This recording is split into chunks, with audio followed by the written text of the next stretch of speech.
Comme petit rappel, j'ai traité le sujet, ou j'ai commencé à traiter le sujet relatif aux questions d'examen. La première vidéo, j'ai défini la question et on a trouvé que la porte principale d'une question, ou pour rentrer dans le monde de la question et de là aller vers l'esprit de celui qui vous pose la question, c'est l'expression, les expressions utilisées souvent au début de la question. Et ces expressions, ils vont vous amener droit vers le besoin de la personne qui vous interpelle. La deuxième vidéo, j'ai essayé de mettre en évidence la naissance ou le cadre dans lequel naissent les questions, plutôt l'impact de ce cadre. Et je vous ai donné un petit exemple que j'ai vécu au Canada et au Maroc. Et dans cette vidéo, je vais essayer d'aborder avec vous comment aborder les questions d'examen. Tout d'abord, je vais mettre en évidence la difficulté et après, on va essayer de trouver une ou des réponses à cette difficulté. Quand je parle de difficulté, ça veut dire quoi? La difficulté, c'est que dans le monde authentique, ça veut dire à l'extérieur des milieux académiques, normalement, quand on observe des choses ou on reçoit des informations, on ne les reçoit pas une à la fois. On reçoit souvent des informations en bloc. D'ailleurs, nos yeux sont créés et fabriqués pour recevoir les informations en bloc. On parle de champ visuel. Maintenant, je regarde la caméra, je ne suis pas capable d'effacer le Zakaria et son fauteuil. D'accord? Je n'ai pas Photoshop dans ma tête, donc je suis obligé de voir la caméra et Zakaria. Comme ça, lorsque je vois Zakaria, c'est que je comprends que c'est un spécialiste de la caméra. D'accord? Mais si je le vois assis, dans la même posture, sans la caméra, dans un café ou au bord d'une plage ou dans une soutenance, ma perception va changer. Je vais donner un autre statut à M. Zakaria. Donc ceci, qu'est-ce que ça veut dire? C'est que notre cerveau, ce qu'il demande, c'est de l'information dans un cadre. D'ailleurs, nos yeux est un outil qui témoigne de cette exigence ou de ce mode de fonctionnement naturel du cerveau humain. Maintenant, lorsque je suis face à une question, est-ce que j'ai les mêmes conditions pour que mon cerveau fonctionne adéquatement? Absolument pas. Lorsque j'ai une question, je suis obligé, supposons que c'est du français ou de l'anglais, de lire de gauche à droite. Et quand je lis, je dois voir seulement le terme, un seul à la fois. Qu'est-ce que? Je dois voir le mot, la lettre plutôt, le mot, je compose le mot dans ma tête et ainsi de suite. Je ne suis pas capable de voir la question ensemble, d'un seul coup, dans un champ visuel. Vous allez me dire, et alors, comment qu'on va faire? On ne va pas photographier la question, certainement, mais juste ici, j'attire votre attention. Quand vous lisez une question, vous commencez par le premier mot.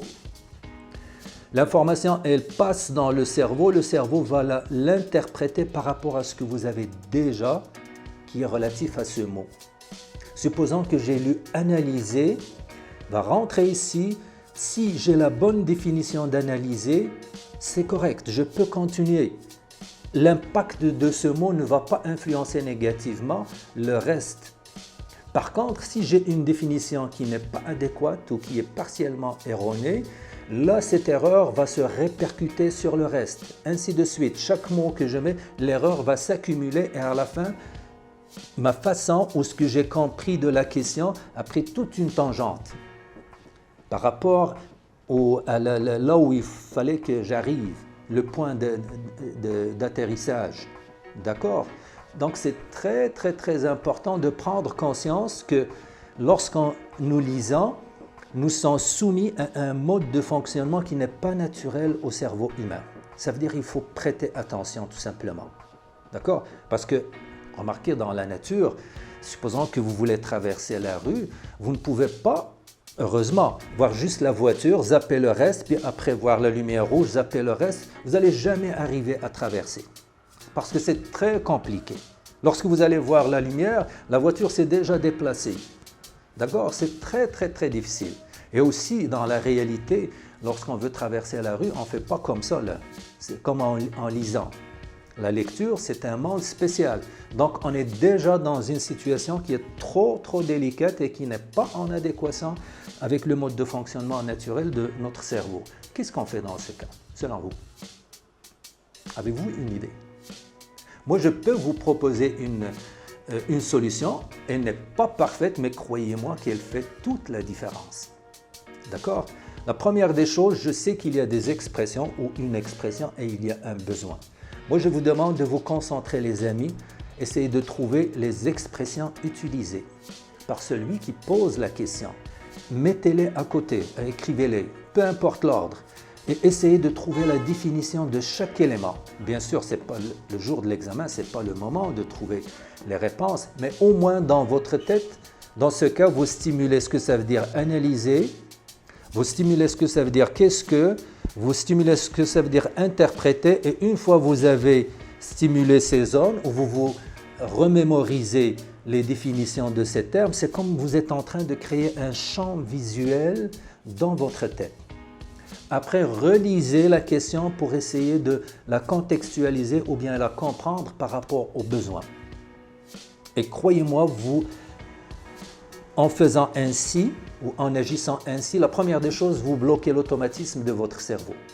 L'automatisme, c'est lorsque je reçois une information, le cerveau va l'interpréter par rapport à ce qu'il a d'une façon extrêmement rapide, au point que je ne prends même pas conscience que mon cerveau a déjà fait ça, et il me donne une proposition, une action, une réaction, et moi je pense que c'est la mienne alors que ce n'est pas vrai.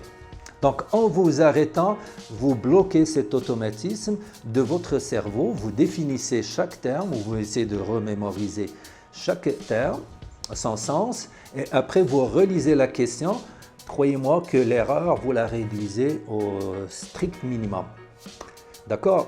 Alors, sur ce, je vous souhaite que du succès dans votre vie et j'espère que ces petites explications seraient à la hauteur de vos attentes. Assalamu alaikum, Haji Kamal Deliched.